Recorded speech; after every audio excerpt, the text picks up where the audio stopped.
Would you describe yourself as a feminist? Yes, absolutely. Yes. The Prime Minister has a popularity problem with female voters. A number of polls have shown women are more likely than men to view Boris Johnson as dishonest. Most recently, a Datapoll survey shows 43% of women think it's a bad thing he's become Prime Minister. And when given a choice of 12 words to describe their feelings, 6 positive and 6 negative, 1 in 3 women picked terrified. What do you think of Boris Johnson? He's a Something I can put on air? Oh, what's the swear word I can say that you can air? Do you think Boris Johnson's a feminist? No, Why? because he's just never portrayed anything that way.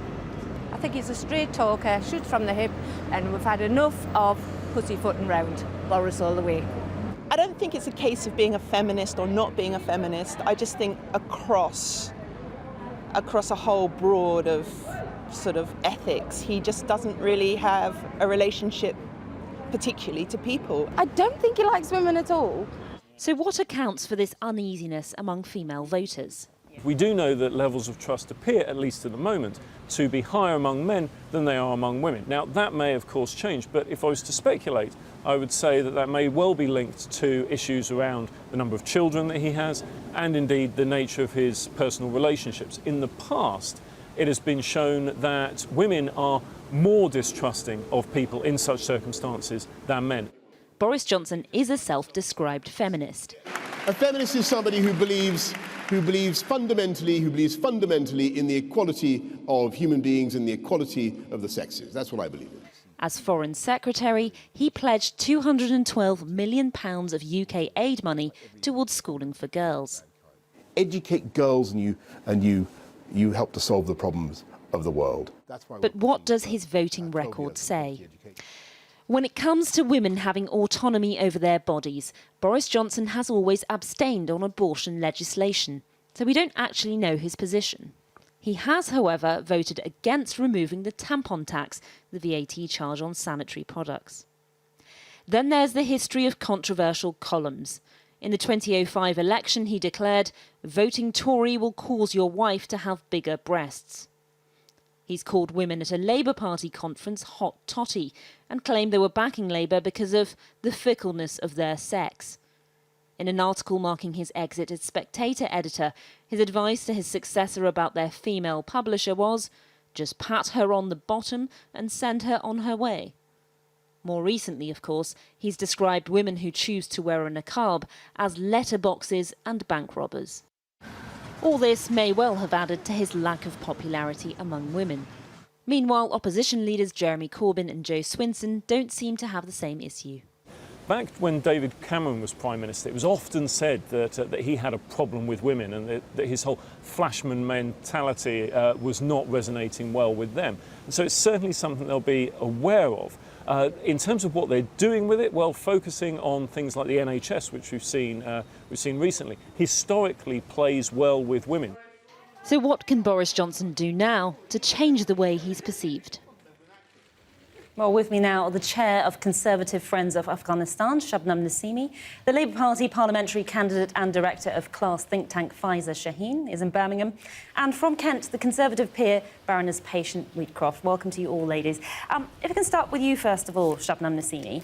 He says he's a feminist. How has Boris Johnson actually behaved as a feminist? Well, first of all, the fundamental principle of feminism and conservatism is the belief in equality of opportunity. And the party has worked for over centuries on this matter with the introduction of the 1980 representation of yes, but what's Boris Johnson done? Well, Boris Johnson, his track record really speaks for itself. As Mayor of London City Hall, the top team, 50% of it comprised of women. As Foreign Secretary, he advocated and campaigned for 12 years of quality education for girls all over the world. And with the diverse cabinet that we see today, his actions prove that he is a feminist and he will continuously advocate for women's rights. OK.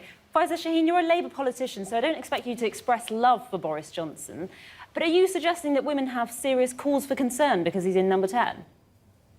Well, I think that report just there spoke at length at all of the different things that Boris Johnson has said. And let's remember that in his new hard right cabinet, he's appointed Jacob Rees-Mogg. Now, Jacob Rees-Mogg believes that even women that have been raped don't have the right to abortion. So, I think a lot of women out there have looked at the history of what Boris Johnson has said and what he's done and who he's picked to be in his cabinet, and quite rightly said, actually, this is a man that isn't a friend of women. But look, it's much wider than that. When you look at polls over the last few days, Boris Johnson's government is incredibly unpopular. 75% of people are already fed up and don't think that he's doing a good job. So look, this is a much bigger issue here. Yes, women are right to question whether he's a feminist and what he's going to do for women, but there's a broader issue about the way in which this country feels towards him. Baroness Wheatcroft, how do you feel when you hear these polls about a Conservative Prime Minister? I think it's very difficult not to agree with them. I'm afraid that in Boris Johnson we have somebody who would have sold his grandmother and much more to become Prime Minister, and he's got what he wants. But I don't know that anybody's terribly clear about what he wants to do with that, other than take us out of the European Union on October the 31st, which I believe is a disastrous thing to do. OK. Shabnam Naseemi, what do you think about what they've just said and the fact that 1 in 3 women use the word terrified to describe the way they felt about him being in number 10? Well, let's focus on what the Conservative Party has achieved when it comes to gender equality. The Conservative Party have elected 2 prime ministers in Parliament as leaders. The Conservative Party were the first party to give women the right to vote. But you keep talking about the party. Let's talk about the man himself. Boris Johnson's the leader of the Conservative Party. Like myself and many other Conservative activists, we advocate for gender equality, for women's rights, and like myself and other members of Parliament and activists that are female, we will continuously ensure that the party stays in support of equal pay, of ensuring that we have a childcare system for women, ensuring that we end period poverty. And he has campaigned very openly, together with many activists, significant activists, on ending FGM in the UK and supporting them with the global challenge as well. So let's talk about the track record. What has he been able to achieve, what the Conservative Party has been able to achieve, and less on what comments have been made and what may have been taken out of context. Faiza Shaheen, it's about policy, it's not about comments. These are just jokes, aren't they? I mean, if you want to talk about the Conservative Party's record on women, just look at austerity, the public sector spending cuts, which Boris Johnson voted for, which have disproportionately hit women. So 83% of the cuts have fallen on the shoulders of women. And when you look at who's been most affected, it's women of colour. So, yes, let's look at the Conservative Party record. Let's look at Boris Johnson's record. And again, and we see that he is not delivering for women. Now, when we think about what's going to happen now with potentially a no-deal Brexit, this terrifying idea that Boris Johnson may even undemocratically squat and hold us captive in government and not stand down even if there is a vote of no confidence. Now, where does that leave all types of policies in this country? Well, Faiza, it's worth pointing out the Labour Party have never had a female leader, so you've not got a great track record yourselves. Well, look, I think that's a point about leadership and representation that is a fair point to make. But when you have women that aren't thinking about feminist issues, that aren't delivering for women, then what's the point? So I said this about, for instance, that, yes, we have Priti Patel as Home Secretary, for instance, but is it progress to have brown people supporting other brown people? You know, the point of representation is to have those voices there so that groups that are often ignored in policy do get voice in those rooms when decisions are made. And unfortunately, we haven't seen that with even Margaret Thatcher, or we saw that with Theresa May, because you can see that in austerity policy, which has disproportionately affected women. Baroness Wheatcroft, the idea that NHS investment is a strategy to woo female voters, do you think something like that would work? I think women are essentially sensible in the decisions that they take when they vote. Just saying that one is a feminist and then voting the way that your introduction said Boris Johnson had voted in important matters for women indicates that he's simply saying what he wants people to hear.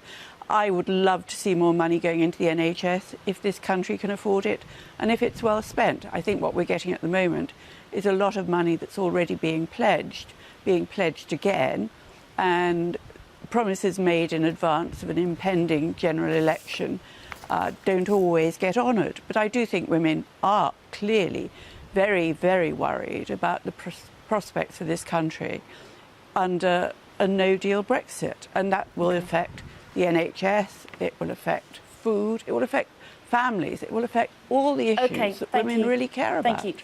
Shabnam Nassimi, you are part of the changing face of the Conservative Party. Boris Johnson is a bit of a liability for people like you, isn't he? Well, actually, in comparison, he has stood for a diverse parliament to ensure that when we discuss policy agendas, it shapes the people that the British people that we seek to govern. Organisations such as Women to Win, the Conservative Women's Organisation, and 50-50 Parliament campaign, of which I'm an ambassador of, prove the statement completely wrong, that the Conservative Party and Boris Johnson actively encourages women to stand and bring in a different perception so that we can ensure that women's rights are being addressed. We're going to have to leave it there. Shabnam Nassimi, Faiza Shaheen and Baroness Patient Wiscroft, thank you so much for joining us. Chris.